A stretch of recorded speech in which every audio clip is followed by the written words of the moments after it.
Bonjour mes chers élèves, comment allez-vous? Ça va bien? Je l'espère. Mes chers élèves, nous sommes dans l'unité numéro 8, dans le thème intitulé La vie à la campagne. Et notre séance d'aujourd'hui a pour titre Le secret de grand-père. D'après l'illustration, comme vous voyez ici, il y a un tracteur de couleur verte qui n'a pas de roue.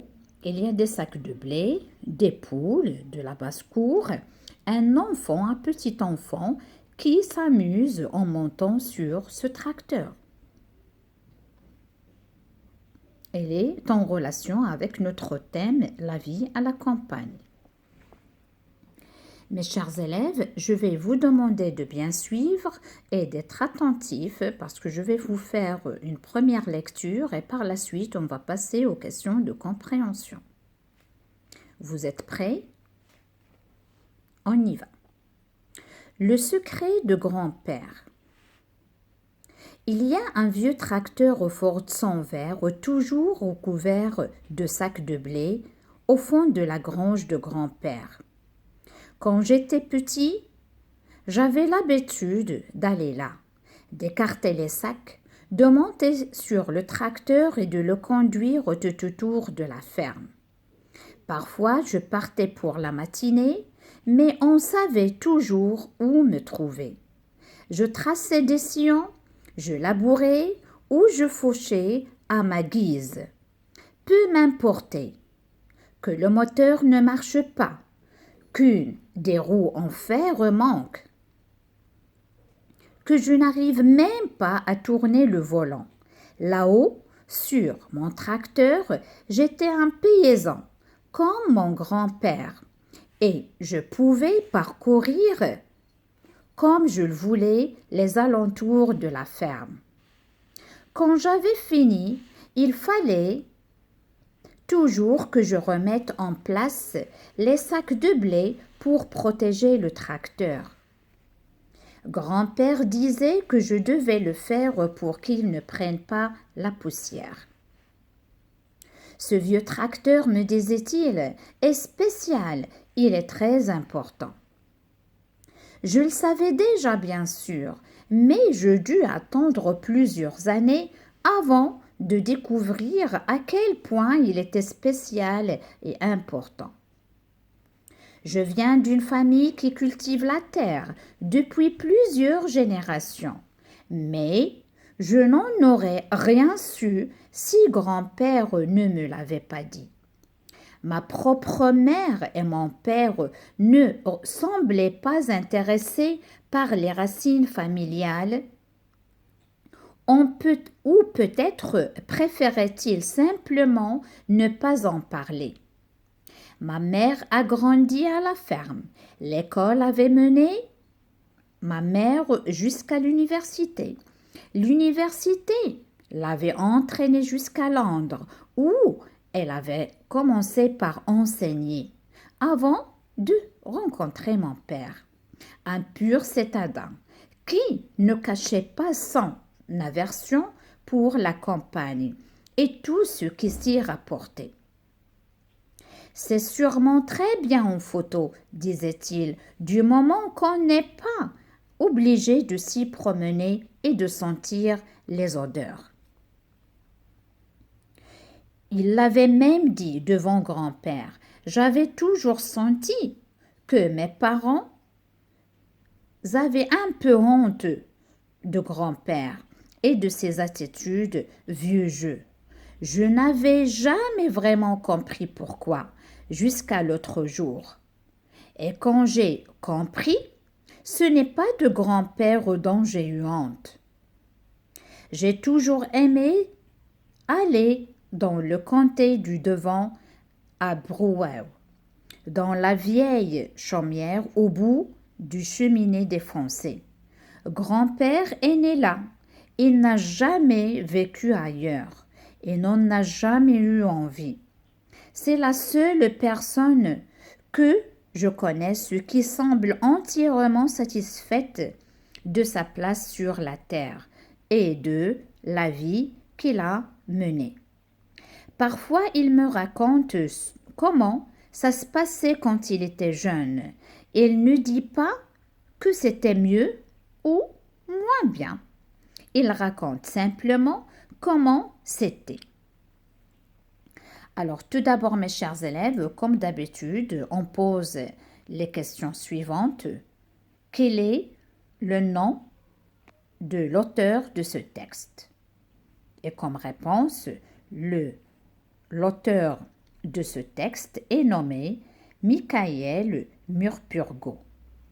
D'où est extrait ce texte? Ce texte, il est extrait du Le secret de grand-père Tra Diane Ménard. Quelle édition? Édition Gallimard. En quelle année a été publié? En 2001. Mais mes chers élèves, avant de répondre aux questions de compréhension, je vais vous poser certaines questions de l'analyse ou bien de la compréhension. Quel est le type de ce texte? Je répète, de quel type de texte s'agit-il?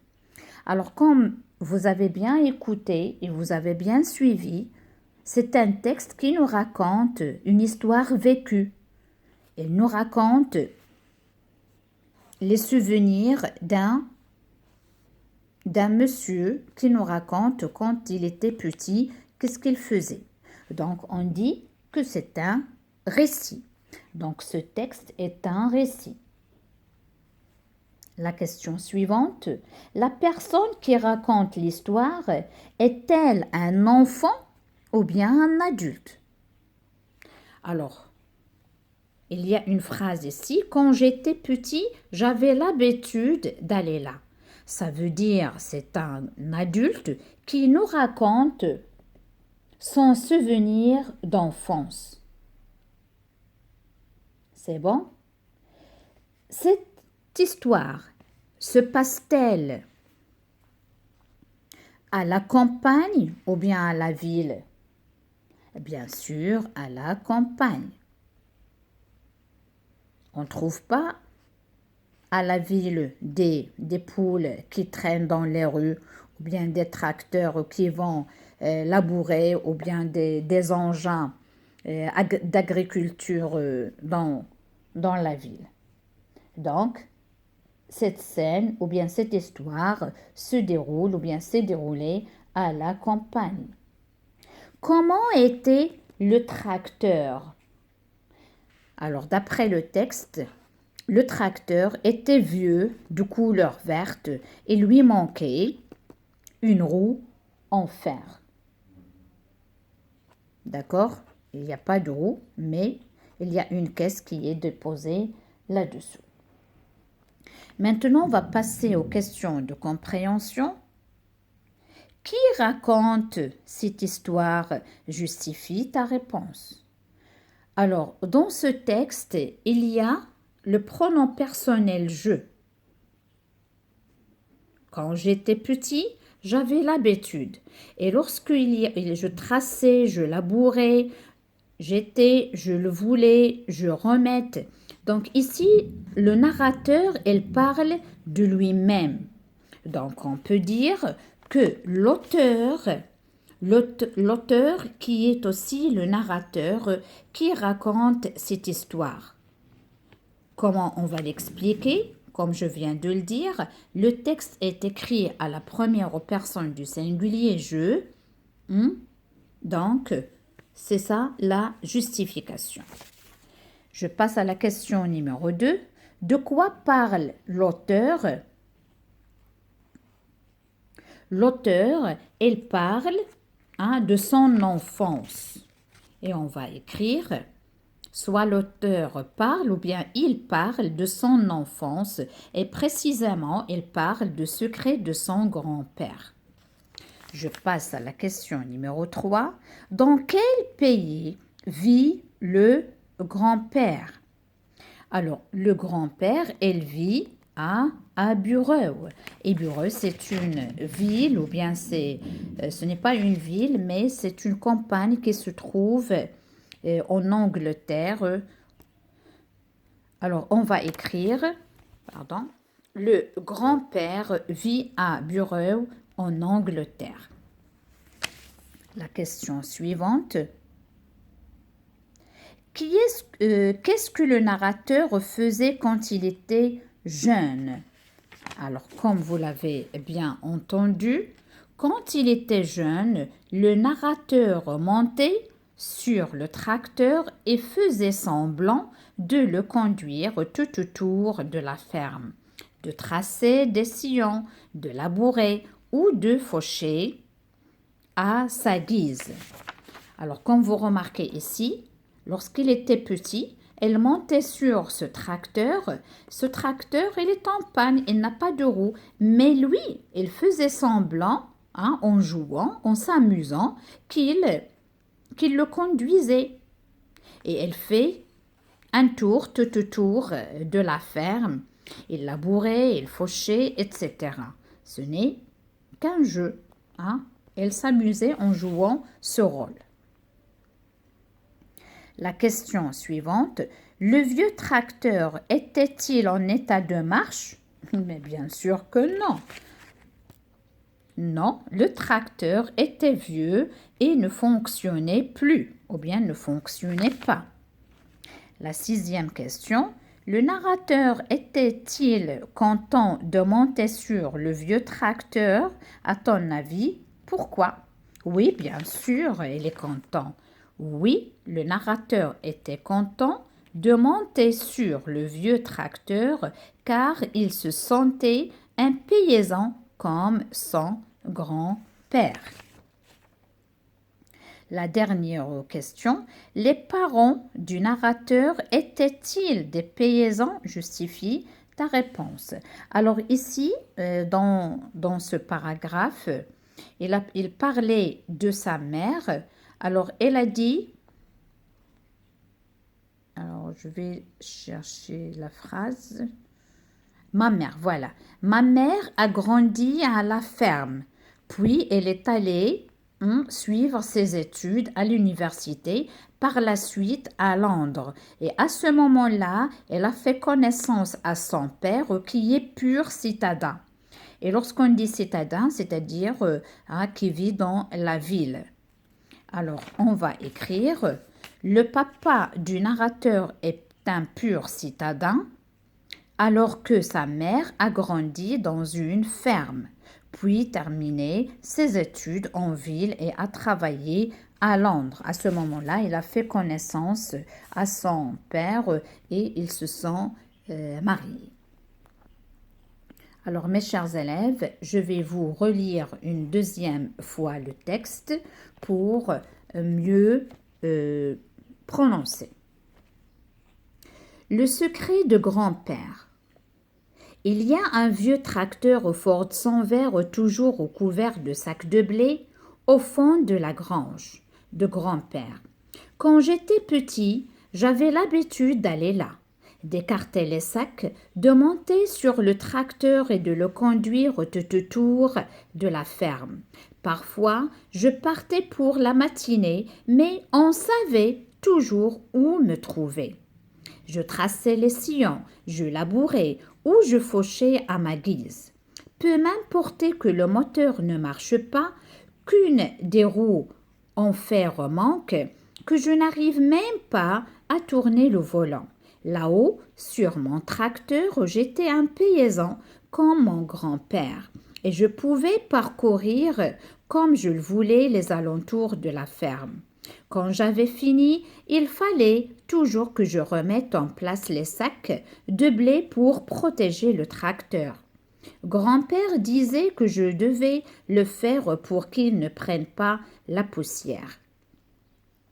Ce vieux tracteur, me disait-il, est spécial. Il est très important. Je le savais déjà, bien sûr, mais je dus attendre plusieurs années avant de découvrir à quel point il était spécial et important. Je viens d'une famille qui cultive la terre depuis plusieurs générations, mais je n'en aurais rien su si grand-père ne me le savait pas dit. Ma propre mère et mon père ne semblaient pas intéressés par les racines familiales. Ou peut-être préférait-il simplement ne pas en parler. Ma mère a grandi à la ferme. L'école avait mené ma mère jusqu'à l'université.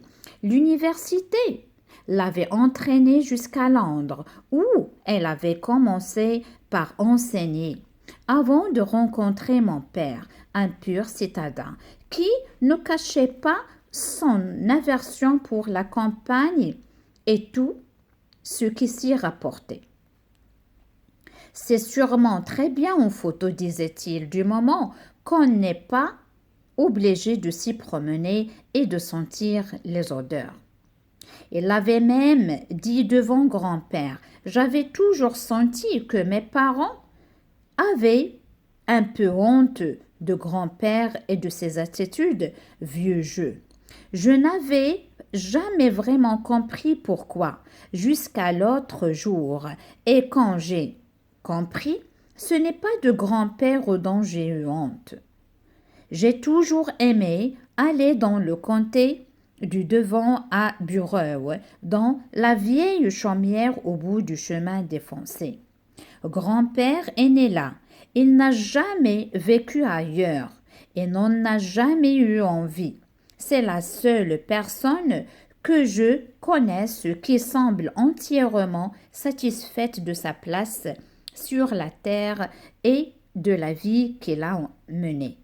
Parfois, il me raconte comment ça se passait quand il était jeune et il ne dit pas que c'était mieux ou moins bien.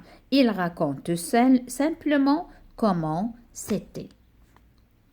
Mes chers élèves, je viens de terminer ma séance de lecture question de compréhension. Je vous donne rendez-vous à une prochaine vidéo. D'ici là, au revoir, à bientôt.